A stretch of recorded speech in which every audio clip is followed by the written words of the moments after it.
Zdravím ešte raz všetkých, ktorí nás nepočuli a nevideli. Ja si na chvíľku zapnem aj kameru, aby ste verili, že naozaj som živý a nejdem zo záznamu.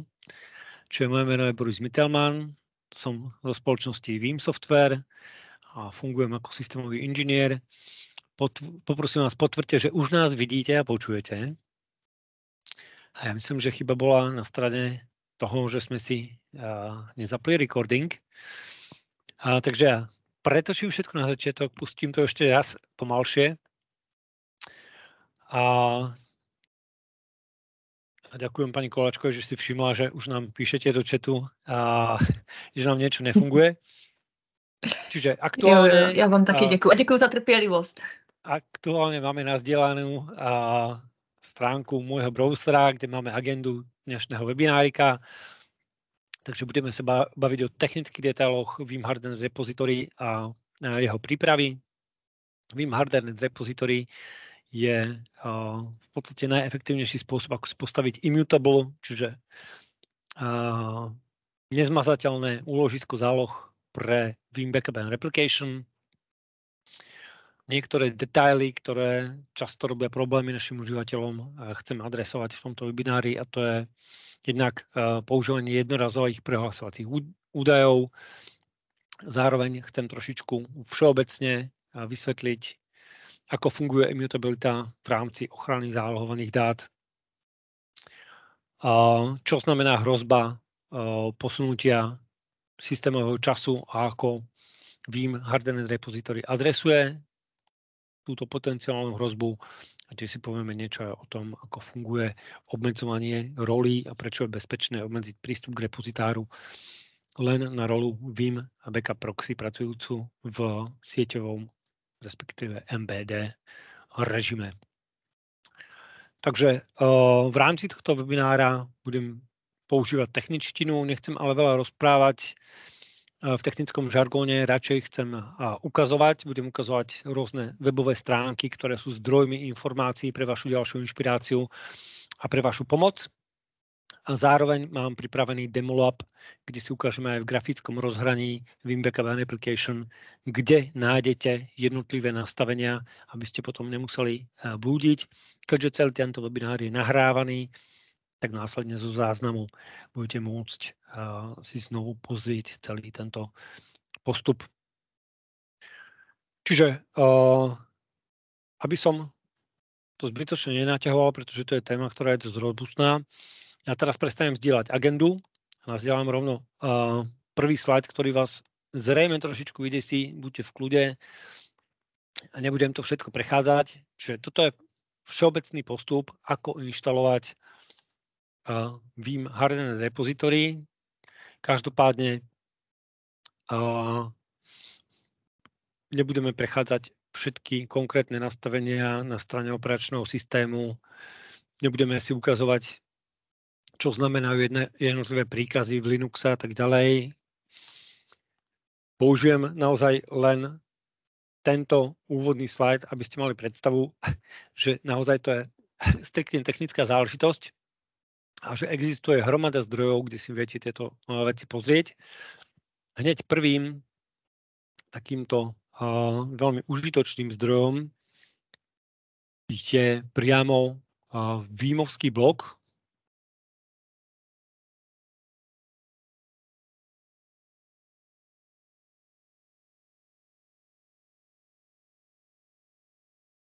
Od kolegu Hannesa Kasparika.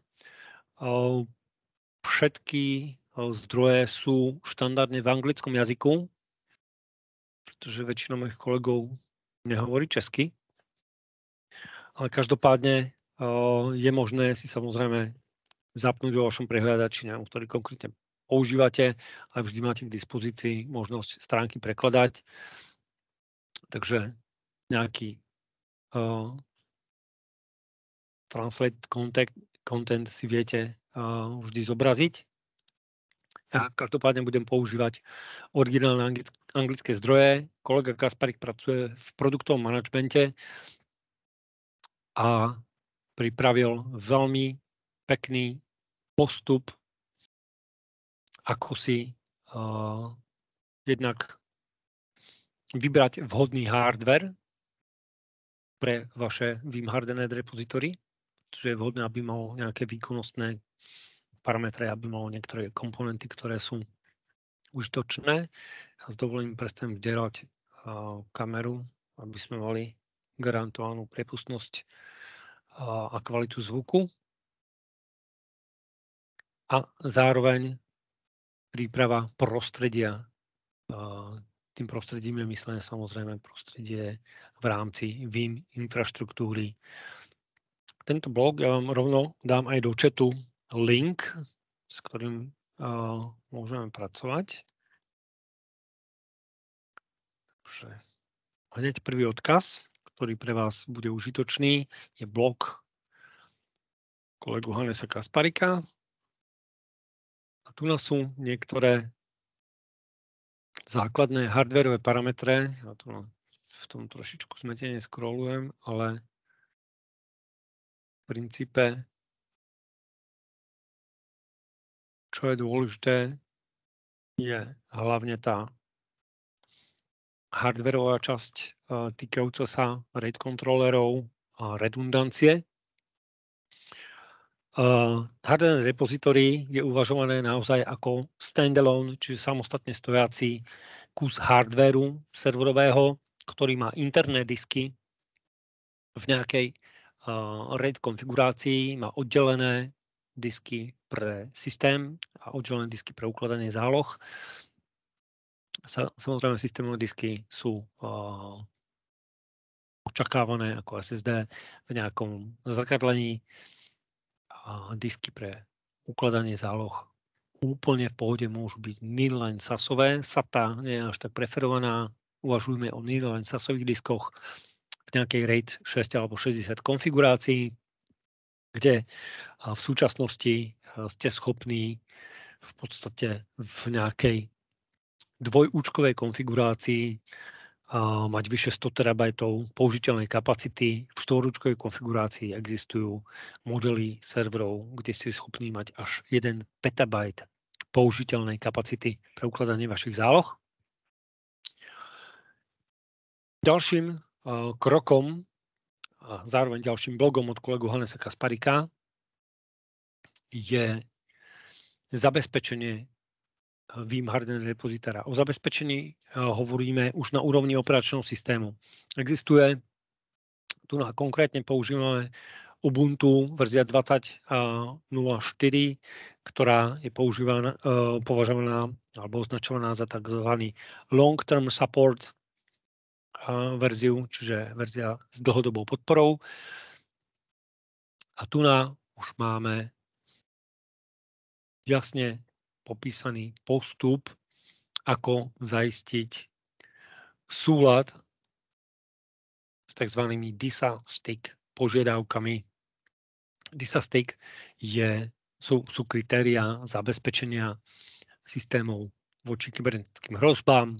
V rámci tohto blogu si môžete detailne naštudovať, čo všetko to znamená. Nie je cieľom tohto webinára prejsť s vami všetky jednotlivé položky, a ich tu naozaj nespočet vrátane všetkých potenciálnych hrozieb, ktoré sú adresované v rámci tejto konfigurácie. Dôležité je pre vás vedieť, že na to, aby Vim Hardened repository bolo považované naozaj za hardened, čiže nie len nezmazateľné, ale aj odolné voči všetkým potenciálnym kybernetickým hrozbám na rôznych úrovniach, či už operačného systému alebo jednotlivých hardwareových komponent, tak by mal byť operačný systém a samotný hardware správne zabezpečený. Pre tých z vás, ktorí nie ste v Linuxe úplne doma, to môže predstavovať dosť silnú stresovú situáciu. Aby sme sa tomuto vyhli, spolu s kolegami sme pripravili už rovno skript. Ja vám postupne budem dávať tie linky do chatu. Pokiaľ by ste mali nejaké ďalšie otázky v priebehu tohto webinára, tak mi to všetko kľudne píšte do Q&A panela. Ja sa budem snažiť to adresovať v priebehu toho, ako rozprávam. Každopádne linky na použitú dokumentáciu a webové stránky, blogy a tak ďalej vám budem dávať do chatu. Malo by to byť potom následne súčasťou samotného recordingu. Takže zaistenie všetkých bezpečnostných pravidiel v súlade s DISASTIC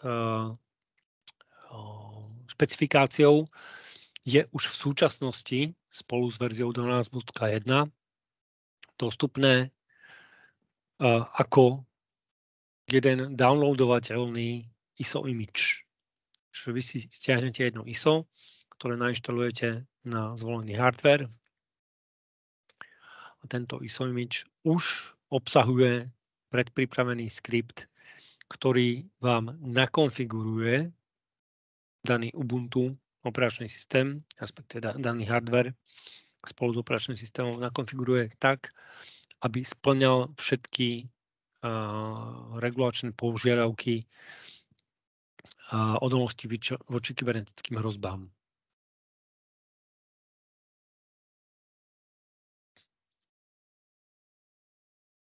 Samotný ten skript, čiže keď sa nebavíme o ISO image, čiže samotnom snímku vrátane operačného systému, viete nájsť aj na našom GitHubovom účte, čiže VimHub, Vim Hardened Repository. Máte to k dispozícii.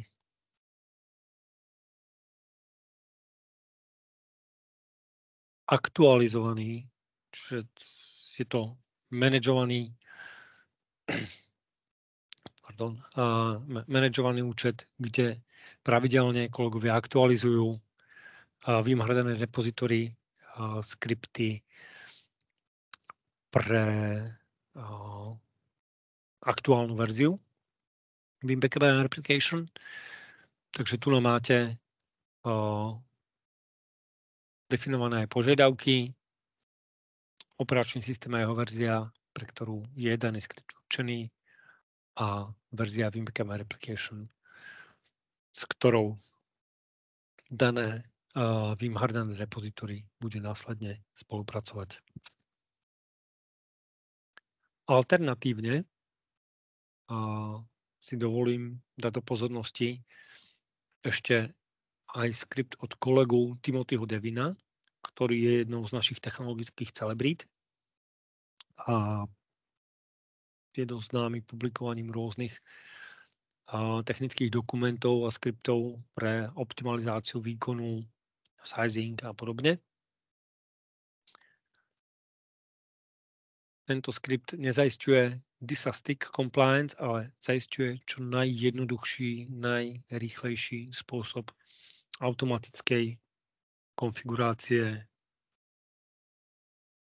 Vim Hardened Repository. Tiež si môžete všimnúť, že je testovaný pre Ubuntu 20.04, čiže Long Term Support verziu operačného systému Ubuntu. Čím vlastne chcem poukázať aj na to, že v rámci best practice a toho, ako Vim testoval funkcionalitu týchto skriptov, je odporúčané používať práve túto verziu operačného systému. Aj keď oficiálna dokumentácia, ktorú nájdete na týchto webových stránkach, vás nejako neobmedzuje, čo sa týka použitia akokoľvek iného supportovaného operačného systému pre túto rolu. Čiže posielam aj link na oficiálnu dokumentáciu. Zatiaľ moja skúsenosť historická je taká, že oficiálnu dokumentáciu čítame všetci až v momente, keď niečo nefunguje. V prípade Hardened Repository by som ale veľmi odporúčal si preštudovať túto dokumentáciu ešte pred tým, ako sa pustíte do nejakého deploymentu. Minimálne sekciu How Immutability Works, aby ste pochopili v podstate, aké servisy vám pobežia v rámci daného Linuxu aké sú medzi nimi vzťahy, aké porty tieto služby používajú a čo vlastne môžete a čo nemôžete od takto hardenovaného repozitára očakávať. Takisto je tu aj jasne popísaný mechanizmus, ktorý chcem adresovať v rámci tohto webinára, a to je mechanizmus ochrany voči timeshift hrozbe. Čiže v momente, keď si nastavíte nejaký NTP server, voči ktorému si daný systém kontroluje presný čas, systémový čas, ktorý je používaný v rámci operačného systému,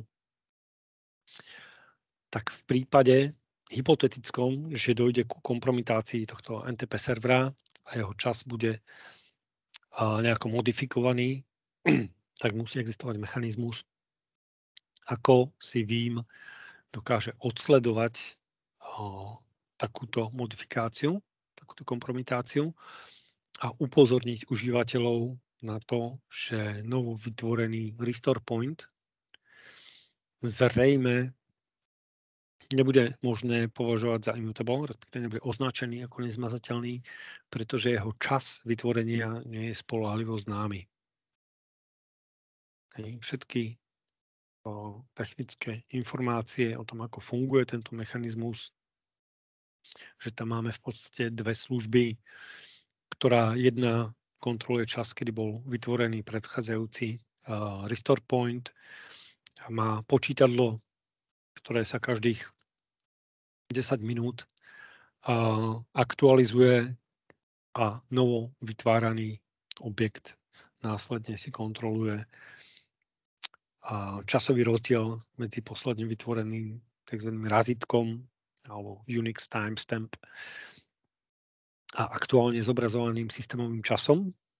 A pokiaľ sa tieto dve hodnoty nezhodujú, tak automaticky sa spustí upozornenie na nesúlad v čase a je potrebné spraviť potrebné nevyhnutné korektúry.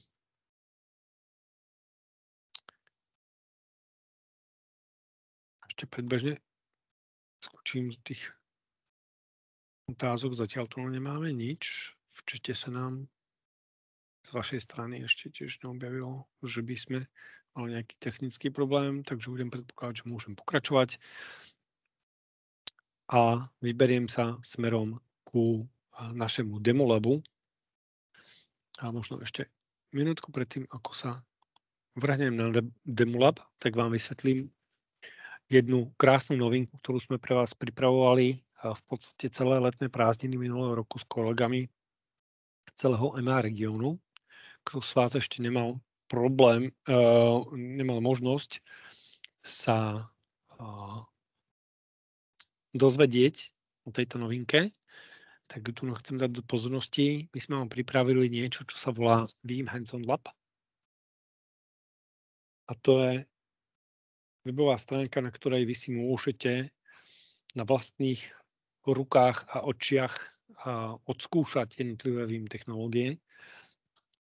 Súčasťou Hands-on Labu, kde si môžete vybrať z rôznych labov, je aj takzvaný, dúfam, že som ho nestratil.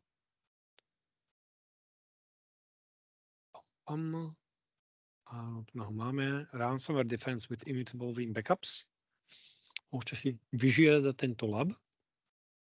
Ja sa do neho chvíľočku prepnem, aby ste videli, ako vyzerá. Budem ho používať pre demonstráciu fungovania Veeam Hardened Repository. Tento demolab vám umožňuje otestovať si funkcionalitu immutability na rôznych typoch úložisk, ktoré sú podporované v rámci Veeamu, čiže nie len Veeam Hardened Repository, ale aj objektové úložiská kompatibilné s S3 protokolom s funkcionalitou Object Lock, ktorá zaisťuje nezmazateľnosť objektov v rámci objektového úložiska.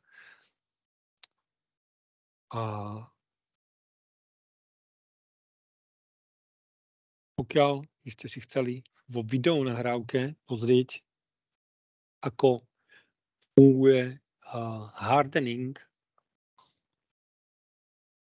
pomocou ISO imidžu, na ktorý som vám link dával pred chvíľočkou do chatu, tak to nájdete na našom komunitnom webe.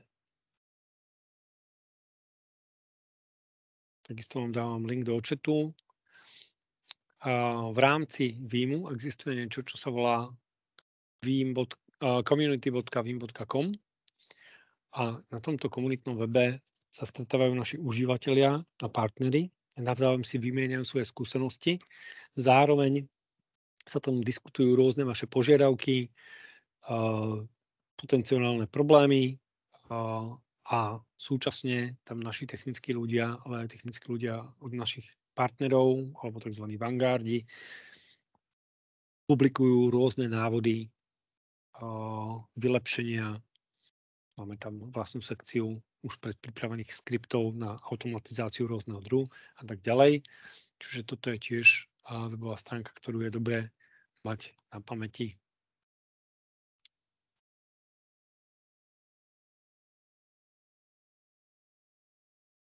V rámci vašich požiadaviek na rozšírenie funkcionality je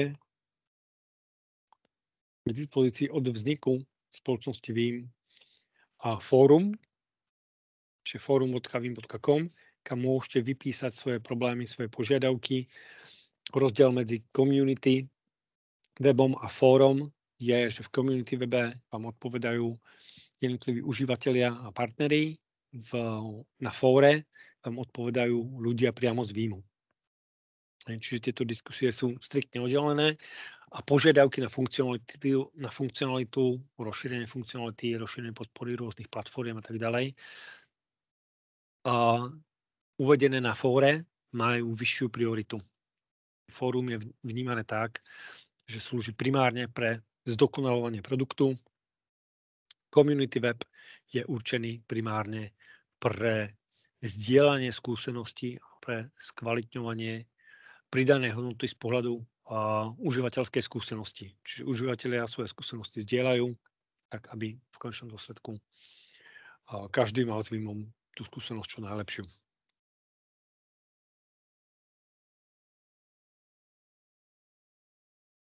OK, takže teraz už môžeme skočiť priamo do našeho demolabu.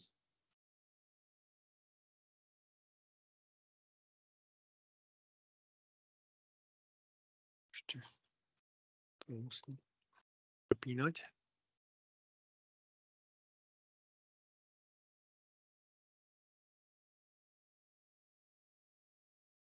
Vždy dobré mať viacej obrazoviek, ale treba sústražiť, aby sa v nich človek nestratil. Takže teraz už sa dívate na grafický interfejs našeho hands-on labu. A každý hands-on lab je vybavený kompletným guidom, čiže akýkoľvek scenár na testovanie si vyberiete, máte k dispozícii step by step, čiže krok za krokom pripraveného sprievodcu, návod so všetkými potrebnými informáciami, so screenshotmi, čo by ste mali vidieť na vašej obrazovke, kam potrebujete kliknúť, aké máte zadať prihlasovacie údaje a tak ďalej a tak podobne. Pre potreby dnešného webinára tohto sprievodcu nebudeme používať. Ja si tu nakliknem na full screen a mám tu už naštartované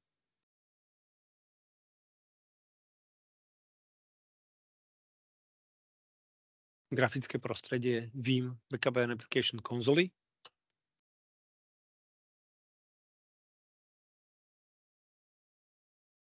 V rámci nej už mám predpripravené, ako môžete vidieť, aj Linux repository plus Linux repository z proxy rolou. Ich rozdiel si o chvíľočku vysvetlíme. Čiže Linux repository funguje ako štandardný repozitár s operačným systémom Linux, ale bol vytvorený pomocou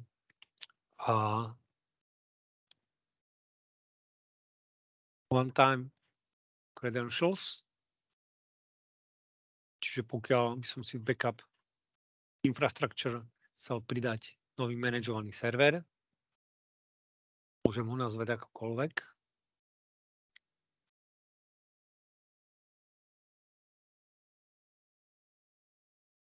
Manage server, add, beriem si Linux. Akýkoľvek názov by som mu dal. V ďalšom kroku si vyberám spôsob, ktorým budem schopný nainštalovať potrebné Veeam komponenty do daného operačného systému. Čiže akým spôsobom cez Secure Shell budem komunikovať s dostatočnými užívateľskými oprávneniami s daným operačným systémom. A tu nám máme k dispozícii 3 možnosti. Prvá je samotný účet, čiže môžem sa tam prihlasovať cez roota, ale tento účet potom bude uložený v rámci Veeam Configuration databázy, čo nie je vždy žiaducí stav. Ďalej môžem použiť private key, čiže mať vytvorený pár kľúčov, ktoré mi slúžia na overovanie daného užívateľa, ale takisto tieto kľúče je možné kompromitovať, to znamená, kto sa zmocní kľúčov, zmocní sa daného operačného systému. A preto pre vytvorenie Linux Hardener Repository, tie Veeam Hardener Repository, nás upozorňoval náš marketing, že nemáme používať slovo Linux v názvosloví, pretože to nie je náš produkt. Takže v rámci Veeam Hardener Repository konfigurácie prvým krokom je pridať manažovaný server. Ja to možno, klikám ešte raz, nech to máte v recordingu. Čiže na záložke Backup Infrastructure, Manage Servers, stupňujem na Add Server, vyberiem Linux, napíšem tu na jeho DNS alebo IPinu. Je dobre, keď do popisu napíšem, čo by to malo byť.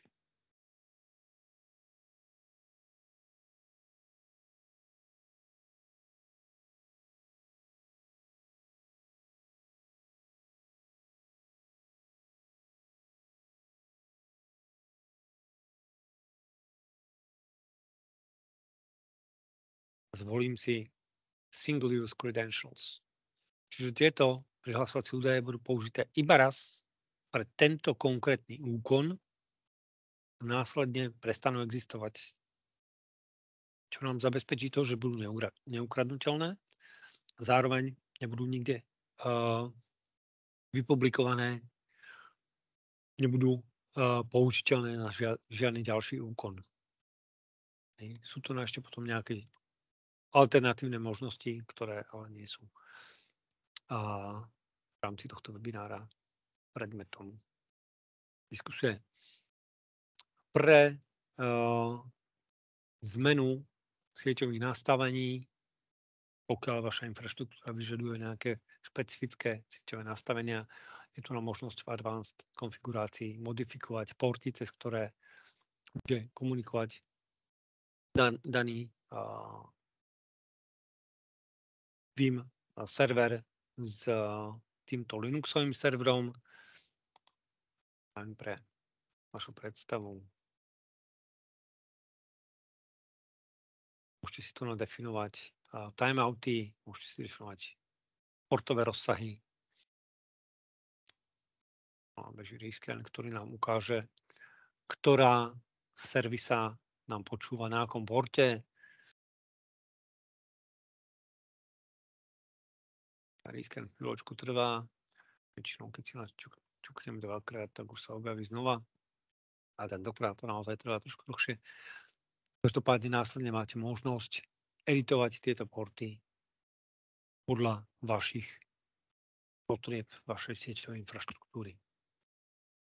Čiže v momente, keď už máme pridaný Linuxový server ako manažovaný v rámci Veeam Backup Application infraštruktúry, tak môžeme konfigurovať samotné repozitory. tu nám už to repozitórium nakonfigurované máme, len použijeme jeho wizarda, aby sme si tieto konfigurácie prešli. Tu mám trošku stuhlo okienko.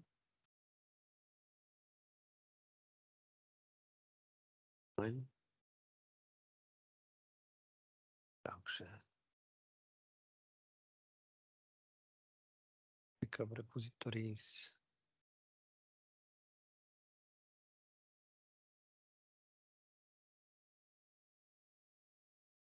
Zmizli repozitáre.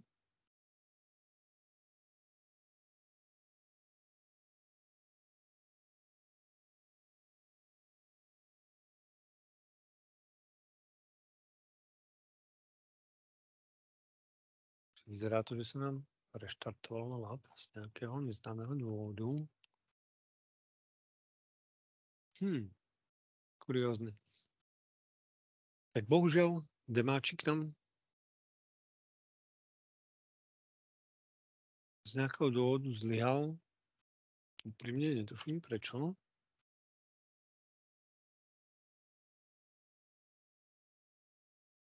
Proxy repozitáre sú preč, z nejakého dôvodu sa nám odpojili. Takže budeme musieť pristúpiť k využitiu dokumentácie. Alebo skúsime ešte reštartovať lab.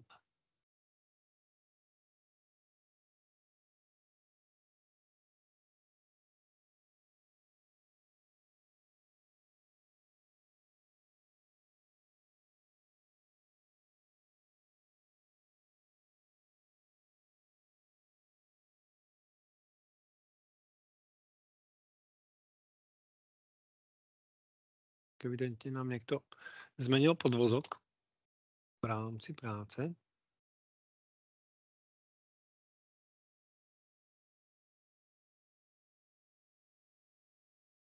Takže na túto chvíľu demo asi opustíme.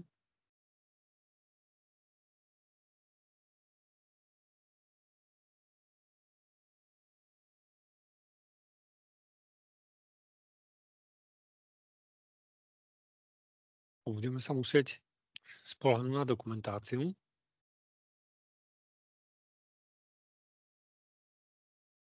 Čiže ja v tejto chvíli posielam do chatu ďalší link. Zároveň si dovolím skontrolovať otázky. Vidím, že žiadne nie sú. Zdieľame obrazovku s aktuálnou dokumentáciou.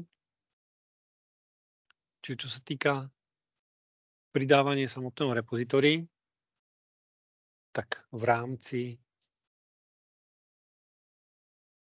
výberu repozitárov máme možnosť voľby Direct Attached Storage. A tu nás vyberáme z troch možností. Nás zaujíma tá tretia, ktorou je Linux v zátvorke Hardened Repository. A logicky pridávame ako Hardened Repository server, ktorý sme pridali medzi Manage servere pomocou Single Use Credentials. Pre tento server, ktorý už je medzi managed serverami v rámci Veeam Backup Application infraštruktúry, si vyberieme volume, ktorý chceme používať ako disk pre ukladanie záloh. Tento volume už musí byť predpripravený pomocou skriptu, ktorý som zmieňoval na začiatku.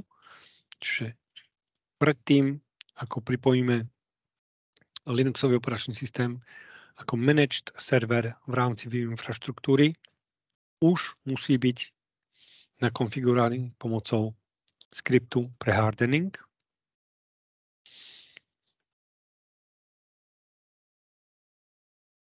V momente, keď vyberieme vhodný volume, optimálne s XFS file systémom, aby sme mohli profitovať aj z funkcionality reflinku, čiže môžeme robiť syntetické full backupy. A následne nastavíme záložka repository, používanie fast cloningu na XFS volume a tu je najkritickejší krok, kde vidíme na obrázku, možnosť make recent backups immutable for. V momente, keď nastavíme toto číslo pre daný volume a vytvoríme hardené repository, každý jeden backup, ktorý bude vytvorený výjimom do tohto úložiska, bude nezmazateľný po definovaný počet dní.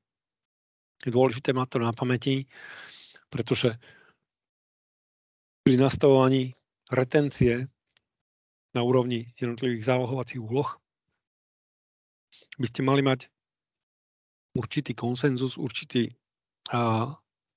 súlad medzi retenciou na úrovni zálohovacej úlohy a retenciou na úrovni daného úložiska.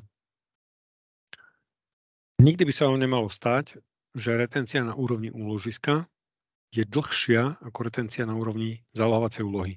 Čiže keď ja sa rozhodnem, že chcem vytvoriť zálohu, ktorej retencia, čiže moment, keď ju chcem zmazať a nahradiť novou, je, dajme tomu 7 dní, tak musím zapisovať do hardened repository, ktoré má tiež nastavenú immutabilitu na úrovni maximálne 7 dní. Súčasne, pokiaľ budete používať našu technológiu Scale-out Backup Repository, čo je možnosť kombinovať rôzne úložiská v rámci jedného logického celku ako cieľ pre ukladanie záloh. Pokiaľ máte tieto rôzne úložiská ako immutable, čiže nezmazateľné, tak tá doba nezmazateľnosti na všetkých týchto úložiskách v rámci Scale-out Backup Repository musí byť jednoliatá, jednotná. Nemôže sa stať, že máte rôzne tzv. Extenty s rôznou dobou nezmazateľnosti v rámci jedného Scale-out Backup Repository. Pretože tým by dochádzalo ku rôznym konfliktom pri pokuse zmazať už existujúce zálohy po ukončení ich retencie a zároveň by mohlo dojsť aj ku konfliktom, čo sa týka dodržiavania nejakých bezpečnostných pravidiel pre immutabilitu. V princípe to funguje tak, že pokiaľ zapisujete súčasne do viacerých týchto extentov v rámci Scale-out Backup Repository, tak nemôžete mať v rámci jedného backupu jednu virtuálnu mašinu na extente, ktorý má nezmazateľnosť 7 dní, ďalšiu virtuálnu mašinu z toho istého backup jobu na extente, ktorý má nezmazateľnosť 14 dní a tak ďalej a tak podobne.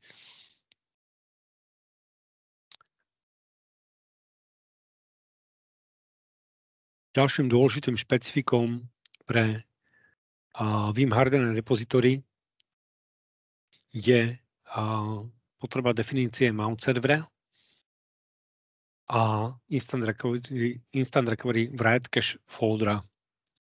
Tieto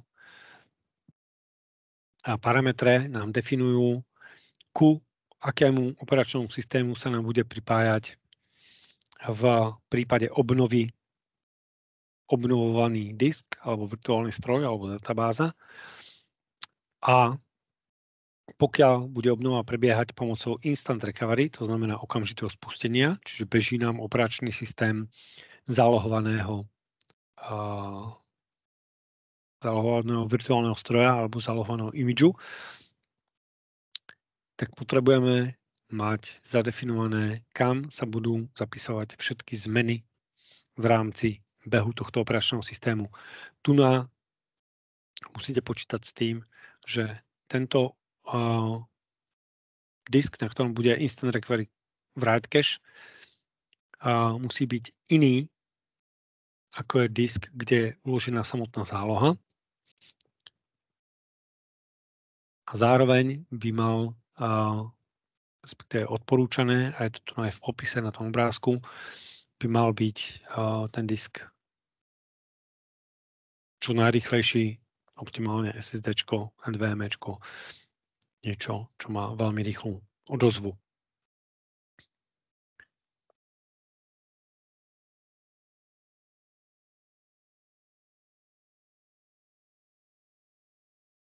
Zostáva nám posledných 10 minút tohto webinára. Ja som trošku zaskočený tým, že tu stále nevidím žiadne otázky.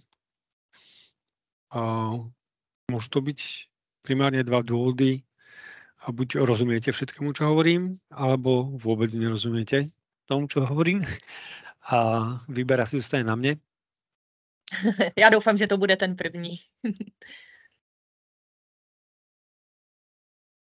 Každopádne Wim Hardened Repository môže aj po tomto webinári pre niektorých z vás zostať komplikovanou témou. A tak by som chcel poukázať na to, že to nie je jediný spôsob alebo jediný typ úložiska, ktoré vám môže zabezpečiť nezlomiteľné zálohy.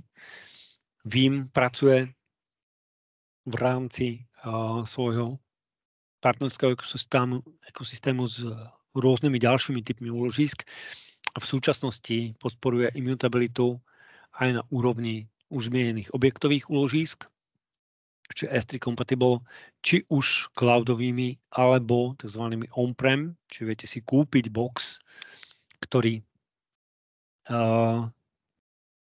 pristupuje k dátam na úrovni objektov, je kompatibilný s S3 protokolom a disponuje funkcionalitou Object Lock.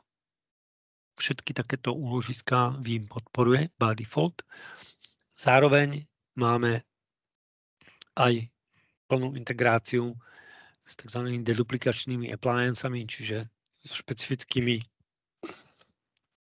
diskovými úložiskami, ktoré sa primárne zameriavajú na čo najväčšiu redukciu ukladaných dát pomocou deduplikácie.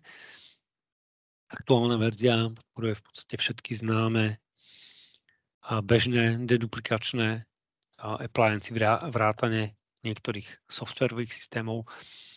Tie, ktoré disponujú nejakým spôsobom zaisťovania immutability, tak s tými už máme zriadenú integráciu aj na úrovni zaisťovania immutability. To znamená, tí z vás, ktorí máte deduplikačné appliancy, dajme tomu data domény, tak viete využívať ich natívnu ochranu voči ransomwareu. Takisto iné platformy, HPQS Torvanci, Exagridy, akékoľvek ďalšie vás napadnú, ktoré touto funkcionalitou disponujú, tak máme podporované. Každopádne cenovo najefektívnejšie stále vychádza využívanie Vim Hardened Repository vzhľadom na kapacitu, ale aj samotný výkon pri restore, čo je jeden z veľmi nešťastne opomínaných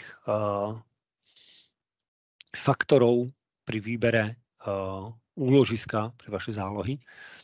Samozrejme, môžete ich ukladať stále aj na páskové zariadenia.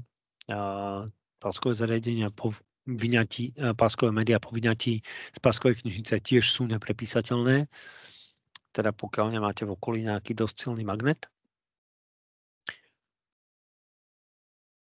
Ale akože z pohľadu nejakej z pohľadu kybernetického útoku médium, ktoré je vybrané z knižnice, tak je absolútne bezpečné. Jeho problém je ale v tom, že v momente, keď je vybraté z knižnice, tak je nečitateľné. Čiže musíte mať funkčnú knižnicu, musíte mať všetky potrebné médiá neporušené a napriek tomu nie ste nikdy schopní dosiahnuť rýchlosť obnovy tak, ako zo správne postaveného Vim Hardened repozitára. Čiže tie diskové úložiská pre zálohy. Hlavne v momente, keď potrebujete obnovovať veľké objemy dát, poskytujú výkon, ktorý je vo svete pások zatiaľ naozaj mimo akékoľvek reálne fyzické možnosti.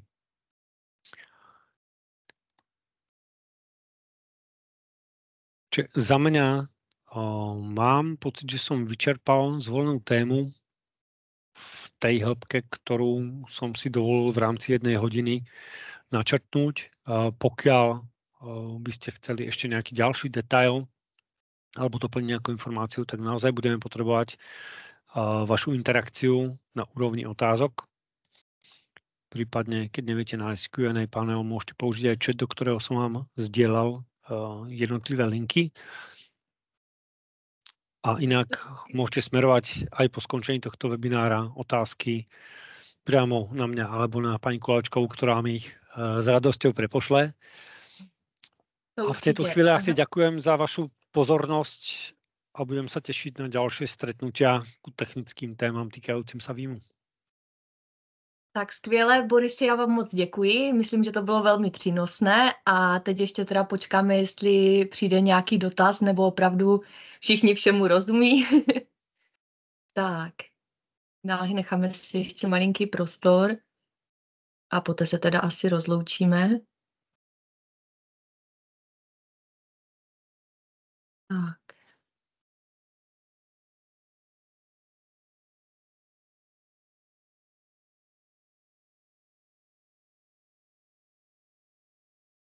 Tak vypadá to, že se opravdu nechce nikdo na nic zeptat.